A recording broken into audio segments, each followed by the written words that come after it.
Hi YouTube. Yeah, I'm quite disappointed that I just posted a video about 20 minutes long and it didn't even update. So we're gonna just start over, okay? Um, so what I was going to talk to you about, well, let's do this. What I'm going to talk about now is like I said before, I was in the dorms, but I'm not. Uh, at my base you have to be in the dorms for about 2 years, and I was in there for a good year and 7 months, so I did my fair turn. But I am married. I met my wonderful husband in the hospital. Well, I'm sorry, I met him in the dorms. We are the same rank. He works in radiology. He's not a 4N, but he's in the hospital field. So we met and we fell in love and the whole 9 yards. No kids yet though. But we did date for a while. I know a lot of people that join the military. They're like, oh, people get married and in 6 months and then they're done and they just go get married. Well, we dated for a good bit. We lived together for. He had roommates, so I kind of ghost for a little bit, for a year. We did that, and then we said enough's enough. Let's go ahead and do it. So we bought a house. We have a dog. He's over there playing right now. No kids yet though. We said we're gonna wait a few years before we do that because I want a commission and he wants to do his thing. But if you guys have any questions about how it is being married meal to meal, and meal to meal is military to military. Not only are you active duty, you're a wife, and he's a husband and he's active duty. So like everyone know in the military, you don't just do your job. You do everything else in your job. And also you have to come home and take care of your house and you got to take care of your husband and you got to cook dinner. Granted, I'm not quite there yet with cooking dinner and everything, but I'm going to get there. We've only been married for 5 months. So they say your first year is your crazy year, but I mean, it is different from marriage is different from dating. I can say, I don't care how long you dated somebody, you can still live with them. You're like, whoa, what? I didn't know you knew how to whistle. I would have never known. Just little stuff like that. But I enjoy it. It is like I said, working mill to mill. We have to always think about the worst. Like one minute he can be deployed and then he can come back and I can be deployed. Just things like that you do have to worry about being married to mill. But there's also good in that because you understand your husband's or your wife's job. If I wasn't military, I would be like, babe, well, why do you have to get up all the time so early and why do you have to do this and that? But I'm right there with them. We're not in the same squadron, but we work in the same hospital. So if he ever had to tell me I had to get up at 3 o'clock to go to PT, I'm like, I understand. You got to do what you got to do, So if you guys have any questions about that, let me know. As I stated in the video that never posted, also get involved in Air Force Sergeant Association. We call it AFSA. It's, when they do, AFSA is about when they, make laws and pass bills about cutting your BH and cutting our BH. And, now this thing is going on. They're trying to cut mill-to-mill BH, meaning they're going to, me and my husband both receive BH. BH is basic housing allowance that we get. Depending on where you live, it can be from $900 you get a month to $1,000 to $1,200. It just all depends on the area. So the new law is stating, hey, we're going to cut one of your BH because you don't really need it. Well, I can't get on, the news station and say, yeah, you better not cut my BH or I'm going to do this, this, and this. I can't do that because I'm in uniform. And so AFSA is about those retirees, those veterans that are at Capitol Hill fighting for our rights. So even though I can't say it, they can say whatever they want, and they're fighting for our rights. So that's why I believe you guys should get involved with AFSA because I'm learning so many different I can't say the word, legislations or whatever. You guys know what I'm trying to say. So many bills that are getting passed, about this and that and cutting commissary and doing that. And we can't fight for that, but they can. Also, I won AFSA Airman of the Year for my chapter. And then I went on to compete for division. I didn't get a chance to go to the division conference, but I won. And then now I'm getting ready to go off to Texas to compete for International Airman of the Year. All expense paid trip. my hotel costs like, I don't know, something hundreds of dollars, and I'm not paying for anything. Never in a million years would I thought that this would, be possible because I'm so used to paying for everything myself. Well, when you get involved and you have good leaders that are your supervisor and your flight chiefs are putting you up for these awards and you're getting noticed and you're a well-rounded airman and you're doing things, then yeah, you're gonna get opportunities like that. I haven't went yet, so wish me luck when I go compete. I have to go through different boards, just like when I talked to you guys about the BTZ board. It's gonna be like that, but just with Chief Master Sergeants of the Air Force, Command Chief, they're all gonna be on this board.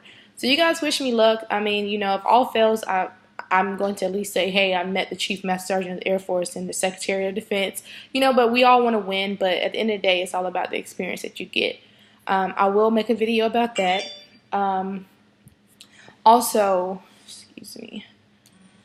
Let's see. So AFSA, get involved with that. I did win Airman of the Quarter.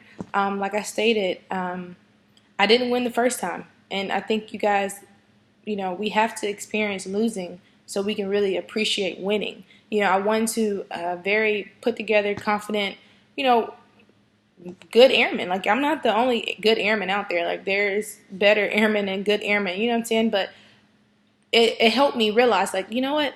I'm going to do better next time. And that next time, I won. And the next time after that, I won BTZ. So anytime you think you're going to fail or you think, oh, man, I just wasn't good enough, keep going. Because like I said in my last video that I don't think you guys saw, so I'm going to stop saying that. Your biggest competition is yourself. No one else. No one else is, yeah, you have people competing with you, but you have to look in your mirror and say, hey, did I do the best I can do? Don't compete with your neighbor. Compete with yourself because you know how good you are. And if you don't know, you need to find something in here to say, hey, I'm good enough to win this. And if you don't win, pick yourself up and try again. So it's been 2 years. After testing for BTZ, I did test for staff. I was going to end up testing for staff regardless because I was going to put on senior airman right at the cutoff date. So I test for staff. Me and my husband both tested. When you're married in the military, they make you and your husband or wife test on the same date so they can make sure there's no test compromising. Let's just say Thursday of this week. So hopefully you guys are like watching my videos because I don't know. You guys, I think, I don't know. Me and my husband are both waiting to see if we made staff sergeant.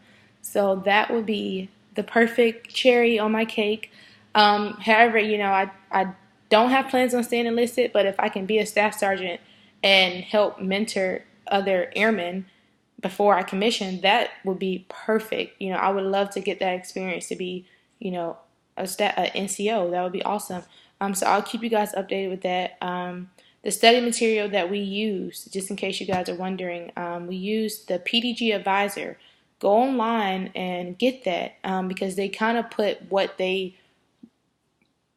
other airmen who tested for staff, they will go on their computer and do a survey and say, what did you think was most important or was most seen on your test? So what Advisor does is kind of put it in perspective, like this is most important, so study this first, and then this, and then this, and then this, and then this. And I think it helped. Granted, I was the last one to leave. We have two parts of the staff sergeant test. You have the part where you study you do your test on your job, which is 100 questions, and then you do the PDG and AFI and stuff like that. So yeah, the PDG Advisor is stacked it up for you. And I was the last one on both exams to leave. On both tests, I literally took all of my time. Everyone else just went away. My husband, he left. He was waiting in the car for me for like probably 30 minutes. But if I get that time, I'm going to use it. I get really nervous when it comes to standardized testing. Yes, I have a college degree. Yes, I, did this and did that. But when it comes to tests, let's just say we have a love-hate relationship. So keep your fingers crossed for us, please. If you see this video before Thursday, say a prayer for me and my husband because we want to make staff. We really, really want to make staff. It would be so awesome if we both can be on that list. How it happens is at 8 o'clock on the day they choose it to come out, everyone kind of like, if you don't have patience, which most of us do at 8 o'clock, you kind of log into the Air Force portal and you look for your name. and you just hope you see your name. So either way, I'll post a video on Thursday. So let's hope for the best. If not, I'm going to use it as a teaching tool. If I don't make it, God forbid, um, I will let you guys know, because whatever I experience, someone out there is going to experience it too. You're going to experience either passing staff or failing staff.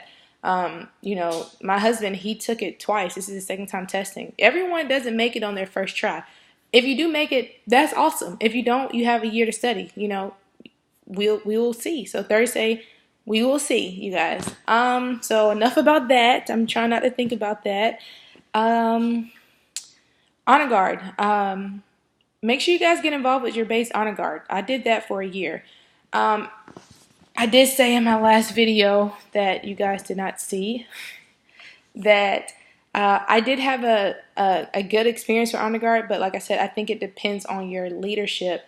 Um, honor guard gives you a different experience of the Air Force. When you're doing these funerals and you pass that flag off, you are literally probably the last. And I'm not going to say last person. Well, yeah, you might be the last person this widow or this sister, this brother, this mother, this father sees of a military person since their loved one passed. So I went from being in a clinic, working with babies, to now I'm dressing up in my Air Force Honor Guard with my gloves, my belt, my hat, and I'm folding flags and I'm giving them to the families of these loved ones. The loved ones can be retirees, they can be veterans, they can be 2-year veterans, 4-year veterans, whatever. We're there. I had a good experience with Honor Guard overall. I don't want to come across in these videos like I'm a know-it-all. Oh, she was a red robe and she won BTZ. I am not perfect. In my Honor Guard experience, I can share that with you guys. I did not have the best relationship with my NCOIC. She was a new tech sergeant. Um, and as I look back at it, she was trying to learn how to be a leader, and I'm trying to still learn how to be a leader and a follower. No one's perfect, but during that time, I just felt like, there was some favoritism going on, and, she was just, one minute she's laughing with us and joking, the next minute she's like, well, not with us, but with whoever she wants, Airman wise, and then next minute she was like, ragging on the ones that she wasn't laughing and joking with, and I just didn't like that. But at the end of the day, as I strongly suggest, I almost got paperwork, you guys. Yeah, Airman of the Quarter, BTZ, this, and this, whatever titles I may have. Yeah, I almost got paperwork. And if it was not for me just you saying, you know what, I have plans on staying in. I think I'm going to stay in, but I'm not definite on getting out. So if you're not definite on getting out, you have to learn in the military. If they didn't talk about your mama, put their hands on you, curse you out, make you degrade you in any type of way, make you feel uncomfortable, you have to just let it go. This here, when you have this, when you have it on your collar, and you don't have much of this, I'm not saying shut up and be quiet, but I'm just saying, you don't have to fight every battle. Every battle does not have to be won. Every battle does not have to be fought. And that's a lesson I had to learn, just because college life and military life is completely different. You can get into it with somebody in college and be like, whatever. But, no matter their age, your size, whatever. But military, it kind of does matter. So like I said, if you guys need me to make a video on like maybe conflict resolution, I will try my best, because I'm not perfect with that either, especially dealing with anybody. Sometimes it's hard dealing with people and you just want to just blow up, but you got to remain professional. You don't have to be perfect. I definitely, I will make a video on conflict resolution, because I have, I'm not perfect, but I can try to help you guys. But as I stated, Honor Guard was really good. You do get a medal at the end. Your medal is an achievement medal. I haven't got it. I haven't received it yet, because it has to be presented at a commander's call. And I'm going to leave in a few weeks. So, but you do get a ribbon and everything. And I have my ribbon, because once it's on your virtual MPF, you can wear it. And it also goes towards 1 point towards staff sergeant. Well, unfortunately, I didn't get my medal until after I tested, so that 1 point isn't going to help me. And I know you guys are thinking, oh, 1 point, that's not a big deal. Well, I hear stories of people missing the next rank by 1 point, 3 points, or a half a point, or whatever the case may be. So, as you get to that level, you'll see like 1 point matters. So let's just hope I didn't need that 1 point and we're good, but we'll see. Yeah, so I tried to give you guys everything, an update in a quick little, nutshell. The Air Force life is good. It has its ups and downs. I have one more year left of my enlistment, so I only signed up for 4 years. So I go back and forth with my husband every day. Oh, I'm getting out. I'm staying in. But I think I'm gonna stay in. I think I'm gonna stay in, and I'll explain, a little bit about that. It has its ups and downs. You have to weigh it out. This job kind of keeps me on my toes. Like, it's not a normal job, but sometimes I'm like, man, we always gotta go to these commanders calls. Can I just, do my job? I just want to do my job. But then if I was just doing my job every day, I think I would get bored. So we have PT in the morning sometimes. We have this, we have that. You meet people from all over. I don't think you would get that in a normal job. And I'm not here to sell anyone on staying in, because sometimes I'm like, I'm getting out. I mean, I think everyone has that seesaw effect. Like, I'm getting out, I'm staying in, especially where you only have a year left. You're like, I'm free. But I'm like, free to do what? Because I came in because I was free and I didn't have a job. So I'm like, So my next video will probably be on my whole commissioning. I am still trying to commission, you guys. So I did not put my package in this year, but more to come on that. So stay tuned for the next video, especially for those that have degrees and want to commission. As far as Air Force medic wise, I have some intake on that, but I guess you have to see the next video. Bye.